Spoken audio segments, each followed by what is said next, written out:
Well, hello there. In today's video, I'm gonna be showing you a close-up video of how we grow strawberries here in pots with a drip system, elevated off the ground.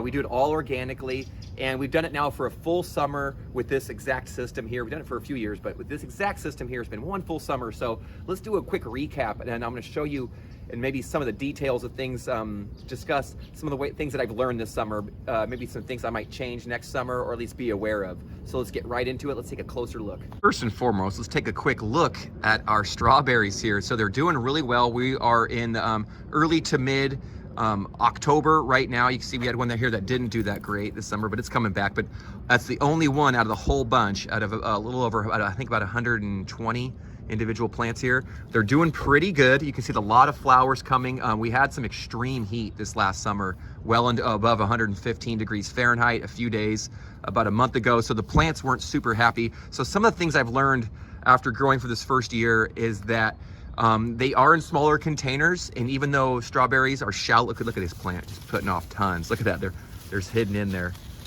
Oh, look at that. Just tons of fruit everywhere. So they have done really well. We've been removing some of this old material as they grow out, but you can see a lot of blossoms. We have had some aphid and whitefly, but we've been taking care of that with insecticidal soaps and periodic spraying and targeted spraying of some of the individuals that have it, blast them off with water, as well as using the neem oil and soaps. But you can see a lot of blossoms coming. Look at all the flowers on this plant, just crazy amounts. Now we are getting a lot of runners right now, so you can either clip those off, which is what we normally do, but if you want to make some more plants, this is a good time to let them get a little bit larger, and then you can snip those off and store them and keep them for later to get rooted.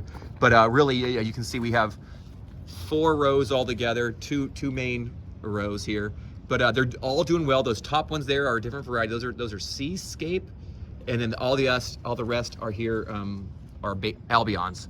And so they're ever bearing strawberries. But things that we've learned is that even though they are in these containers, they do have shallow roots. They do need water, especially when it's really, really hot. So we have had to up the irrigation timer a little bit to be longer, and then give it one extra frequent watering when it was really hot. But now things are cooling down, and I've noticed that they're staying a little bit more moist, which is good, but I don't want them too soggy. So I'm gonna slowly dial it back just a little bit, but so far they've been looking really good. You can see all the flowers are pushing out like crazy. So we've had to keep them watered, which is great. So we learned a little bit in the summer. Like I said, we did see some stress because you don't want this plant drying out. It's really hard to produce fruit and stay healthy when you're in a little black container that's in full sun. It's really hot, and once it dries out, the plant will really go into some stress. So to avoid that stress, we've had to, like I said, continue our irrigation and kind of monitor that really closely. So maybe next year I'll be ahead of that curve, and we'll try to get ahead of that stress as the warm temperatures come. We've also noticed that since we're doing these organically, really they're heavy feeders. Strawberries, absorb and utilize a lot of nutrition out of the soil, and so before too long they'll kind of use it all up, especially in a small little container that they're in. So they're limited. So what we like to do is I've been feeding them constantly with some granulated organic fertilizer, but I've also been giving them liquid fertilizer as well. About once every week now. This last few weeks, it's really I've been trying to get them kind of juiced up, so to speak, with some nutrition. But you can see here, which is, I think it's paying off. We're starting to see some good berry. Ooh, those look so good. Oh, the students are gonna be stoked when they come in. So a lot of berries, especially on a Monday morning like this. It's had all weekend to not get eaten, but look at all the new berries coming. So even though we're in almost middle of October, the weather is really nice. It's been in like high 80s, low 90s. So I think they're finally starting to find their happy spot. But look at all the flowers on this. So for me, keeping them fed, so continually fertilizing them. The liquid fertilizer has been helpful because then the plants can absorb it nice and quickly, and we can do it in mild doses more continuously. So that's something we're gonna be looking forward to next year as well. As I don't wanna see a lull in their growth, and I don't wanna see the stress. So I'm gonna continue to try to keep them fed with a little bit more consciousness, a little more awareness when we're feeding. Look at all these runners right here. Those are gonna make good little cuttings here in a little bit. So we'll cut those off and take those and save them up for some new babies next year, some new little transplant sets. But for us, that's been key, keeping the bugs off them, keeping them fed, and keeping them watered. For me, that's been the main concerns here. The bugs haven't been too bad, but we have had noticed some damage. So keeping on that, I think just early and often, checking your plants as soon as you can to notice those problems before they occur. Look at the back, even the backside here looks really nice. There's fruit hanging out. just everywhere. Oh, look at all that. We got tons of strawberries. Time to make a pie or some jam or something.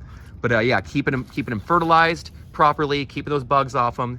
And like I said, by that is just by monitoring your plants. You got to get in there sometimes and just look. A lot of the bugs will come on all that new growth, all that terminal growth. They'll hang out on your flower buds. So just get in there and look. The aphids and whitefly, you'll see them. They're pretty easy to spot. The ants are good indicators. We've been keeping the ants at bay by using Tanglefoot on all the posts. We actually had to reapply that just recently, and it's actually been worth it. It's kind of slowed them down and redirected their ability to get in there so easily.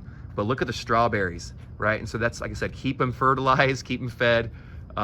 With synthetics, you'd be dosing them up too, but I really like the organics here, and it's been very helpful for us.